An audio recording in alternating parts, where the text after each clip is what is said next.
va être très originaux puisqu'on va parler des semis. Alors j'ai préparé quelques notes pour vous expliquer un peu ce que j'ai fait déjà à l'extérieur, ce que j'ai fait sous la serre et aussi les semis que j'ai fait à la maison. Faut savoir que moi, sous mon climat, on est quand même sur 15 jours d'avance sur la moyenne française. Donc on va se retrouver sur un climat aussi, tout ce qui est Aquitaine aussi, où les gens vont être en avance.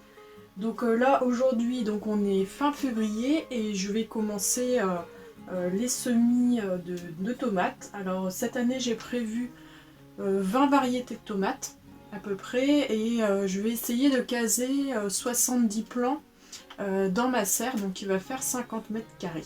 Donc je vais en faire un peu plus et puis je distribuerai aux personnes de mon entourage si j'en ai trop.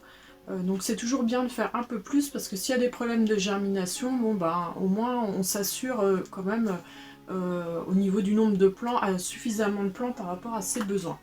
Alors ce que j'ai fait beaucoup d'échanges aussi ces derniers temps, ça m'a pas mal occupé, c'était plutôt sympa, j'ai eu que ça s'est vraiment très bien passé et beaucoup de belles surprises. Donc vraiment essayez de sélectionner quelques variétés que vous aimez beaucoup dans votre jardin, peut-être des variétés un peu plus originales, plus rares, paysannes, pour essayer de sauvegarder les espèces de vos régions. Et ensuite procéder aux échanges, ça permet, moi je n'ai pas acheté de graines cette année, hormis les petits pois, des haricots, enfin tout ce qui est un peu légumes grains. Je vous en parlerai après, parce qu'en fait j'ai remarqué quelque chose quand on veut récupérer ces graines de haricots, quelque chose que je ne savais pas. Et pour moi, c'est sans appel. Il faut récolter au début de saison en fait ces grains, puisqu'en fin de saison, les grains si on a un manque d'ensoleillement ou au niveau du climat que ça se passe pas comme prévu, ça peut aussi pourrir sur le pied. Et du coup, j'ai récolté beaucoup moins de grains que ce qui était prévu. Bon, j'en ai quand même pas mal pour ma saison, mais ça sera pas suffisant par rapport à ce que je veux faire. On va commencer par l'extérieur. Donc en extérieur, ce que j'ai fait, donc ce qu'il faut penser là, en ce moment les poireaux vont monter, va y avoir une tige centrale donc, qui est la formation de la fleur. Donc si vous avez des poireaux dans votre jardin, vaut mieux les récolter maintenant, parce qu'avec la douceur, en fait, ils vont tout de suite monter à graines. Donc c'est ce que j'ai commencé à faire, en tout cas, j'ai récolté quand même pas mal de poireaux. Cette année, donc j'avais fait 200 poireaux pour notre famille et je suis large, donc ça correspond à peu près à notre consommation. Donc tout dépend du nombre de personnes dans le foyer. Bon, moi, les enfants, les poireaux, ils n'aiment pas trop ça. Ils en mangent, mais vraiment très peu. Il y en a un, il n'en veut pas du tout. Sinon, à l'extérieur, donc du coup, j'ai fait mes planches d'oignons, d'ail et d'échalotes. Alors c'est l'avantage aussi de cultiver certaines parties en butte. Donc moi j'ai 4 buttes, donc soit 40 mètres carrés en fait de culture sur butte, puisqu'en fait on va pouvoir commencer la saison beaucoup plus tôt. La terre aura éliminé plus facilement l'eau. Donc ça permet de commencer, vous pouvez gagner 2-3 semaines comme ça. Ensuite aussi, il y a la technique des abris, je vous avais mis la vidéo sur le tunnel nantais. Ça permet d'être un peu plus tôt dans la saison aussi, parce que rien que quand vous allez travailler votre terre, le fait qu'il y ait donc la bâche, le sol va s'assécher beaucoup plus vite. Donc là j'ai mis des fèves et aussi une autre planche de culture de pois mange-tout. Et alors là, gros souci, donc c'est que je suis envahie de rongeurs, mais ça c'est sûr, hein, moi il faut que je... C'est un petit combat permanent entre les lapins et les souris et les rats. Enfin les rats ou les campagnols, ils sont pas très grands vu la taille des trous, hein, c'est des petits campagnols. Normalement on dit qu'il y a 10% qui va à la nature, là c'est l'inverse, en fait c'est 90% de ce que j'avais semé s'est fait manger. Et il ne me reste que 10% des semis. Donc ce que j'ai fait, c'est que j'ai mis en serre froide toute une fournée. J'avais pas tout semé, heureusement, il me restait quand même pas mal de graines. Mais on va dire que les 2 tiers de mes paquets de graines, c'est des paquets de 200-250 grammes, y est passé. Hein. Donc ce qui fait que donc il y a 1 tiers Donc j'ai mis quoi, 60 grammes de graines pour essayer de boucher les trous. Donc j'ai fait les fèves et donc d'autres pois mange-tout. Donc ce que j'ai rajouté aussi, j'ai eu en cadeau à Noël un coffret en fait de plantes, de semences de plantes un peu médiévales qui sont un petit peu, qui sont plus dans les habitudes alimentaires. Donc il y a notamment la fève de cheval, donc qui peut être aussi une nourriture pour les animaux. Donc ça peut être aussi intéressant quand on recherche une certaine autonomie. Et du coup du chou marin. Alors il n'y a pas de jeu de mots, c'est un chou qui en fait se retrouve à l'état naturel près des côtes de l'Atlantique notamment. Et c'est une espèce qui est actuellement protégée puisqu'en fait il y en a plus beaucoup. Donc moi à l'état naturel en Bretagne j'en ai jamais vu. Je essaierai de faire un peu plus attention quand je vais me balader en bord de mer. Mais c'est vraiment un chou qui est vraiment adapté, notamment si on a de l'embrun avec le sel, qu'on a des jardins près de la mer. Et puis certainement au vent aussi, ça peut être intéressant. Donc c'est un chou qui est perpétuel.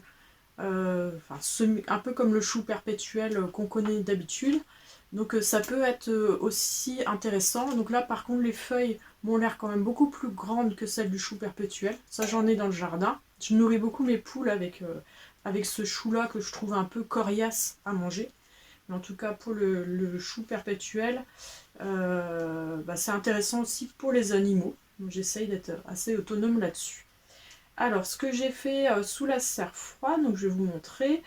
Donc c'est aussi les laitues, j'en ai fait pas mal. Hein. C'est ma laitue Saint-Antoine qui est très bien pour démarrer la saison. J'avais semé aussi une autre laitue qui est beaucoup plus lente à germer au niveau de la germination. Donc je pense qu'il manque un peu de chaleur. Là il y a eu quelques rayons de soleil, donc ça permet de chauffer la serre froide. Et du coup ça lance un petit peu les semis qui ont besoin d'une température un peu plus haute. Et j'ai fait aussi mes poireaux d'hiver. Du coup j'avais des graines, elles commencent à être un peu vieilles. D'habitude j'achète des plants, mais là cette année j'ai envie d'essayer. Donc ce que j'ai remarqué moi quand je sème, quand je fais mes semences de poireaux, le truc c'est que souvent mes poireaux sont quand même plus petits. Donc je pense que soit c'est au niveau de la croissance, ça booste pas assez à un moment donné, et du coup ça fait quand même un plant qui va être beaucoup plus long à s'installer et qui va être beaucoup moins gros en fin de saison. Alors je retente aussi l'échalion qui avait été un échec, donc ça je pense que ça vient des graines. Bon j'ai vidé mon sachet, histoire de ne pas gaspiller et de m'amuser un petit peu. Donc dans la maison par contre, au niveau des aubergines, ça commence à sortir. L'année dernière j'avais eu des problèmes aussi avec certaines semences. Là c'est pareil, je me suis dit je finis le paquet et je vois qu'elles ne sortent pas, donc je pense que ça c'est foutu. Donc c'est les Japanese Pickling qui sortent en premier. Et là j'ai vu que j'en avais une de barbantane. S'il faut, c'est pas grave, je relancerai un deuxième semis. Et ça y est, j'ai les piments aussi et poivrons qui commencent à sortir. Donc en ce qui concerne les tomates maintenant, donc là on va pouvoir lancer la saison des tomates. Donc c'est toujours un moment appréciable et puis je pense qu'on a tous un peu la même déco dans notre jardin, dans notre maison, c'est-à-dire c'est un peu la maison jardin avec souvent le meuble pour entreposer les semis. Donc c'est assez rigolo. Moi c'est une période où jusqu'à la fin avril, il y a des plantes un peu partout, des godets et compagnie. Donc là ça y est, je commence doucement parce que pour pas justement me faire trop envahir dans le salon. Moi le salon c'est la pièce la plus ensoleillée, donc j'ai des ouvertures sud-est et sud-ouest, donc c'est assez idéal. Donc ils sont sur un meuble dans un angle, donc ils ont accès à la luminosité de deux baies vitrées. Moi je mets pas de tapis chauffant, j'ai toujours fait comme ça à la maison, sachant que bon il fait 19-20 degrés dans la maison. Le soir si on allume la cheminée ça peut monter à 22 assez facilement dans le salon. Donc c'est largement suffisant, pas besoin d'investissement. Dès qu'il y a un rayon de soleil je mets les semis et que je suis là je les mets dehors au soleil. Je laisse quand même les petits chapeaux, les petits couvercles quand même pour pas qu'ils attrapent un coup de vent frais ou ce genre de choses. Donc il faut bien les mettre à l'abri et avec un couvercle, la luminosité suffit. Donc là ils sortent bien. Pour les tomates, du coup, ce que je vais faire dans un premier temps, c'est semer celles qui vont être précoces et certaines de moyenne saison. D'ici 15 jours, 3 semaines, je ferai la totalité des semis de tomates. Donc avec encore une quinzaine de variétés. Donc ce que je vais faire en plus grande quantité, ça va être de la tomate cerise, la tomate de Quimper, qui sont des tomates qui peuvent aussi aller en extérieur. Donc si j'ai pas assez de place, comme ça, celles-là, je pourrais les mettre dehors avec un petit abri. Donc je vais faire aussi une tomate, c'est la Tigerella. J'espère que j'écorche pas trop son nom. Donc c'est une tomate qui va être assez petite et bicolore et qui est aussi une tomate précoce. Après je vais tester aussi des tomates cette année un peu de toutes les couleurs. Alors je vais prendre mon anti-sèche. Donc la Golden Cherokee, là ça va être une tomate qui est jaune orangé. La Corolle Sibérie, c'est une tomate aussi qui est orange. Après, je vais avoir de la Golden Koningin. Donc tout ça, c'est des tomates qui sont plutôt précoces. La Andine, la Ola Polka et la Beefsteak précoce. Donc déjà avec ça, si on veut, j'ai avec l'Andine, ça peut servir aussi pour les sauces et coulis, votre ketchup et tout ça. Donc en utilisation, les petites tomates, il y a les petites tailles de tomates, bah, c'est bien aussi pour agrémenter une petite salade. Et par contre, bah, les grosses tomates cœur de bœuf, les manger seules, c'est toujours intéressant. Moi j'aime beaucoup tout ce qui est avec les tomates très charnues. Donc normalement cette année ça devrait pas trop mal marcher, parce que je vais avoir quand même de la surface au niveau de la serre. Donc la serre elle n'est pas encore du tout faite parce que mon terrain est trop détrempé. Donc je vais pas pouvoir travailler la terre à l'emplacement de la serre, ça va être beaucoup, la terre est trop lourde, donc moi j'attends un petit peu. Mais par contre au niveau du timing, ça va être quand même assez compliqué.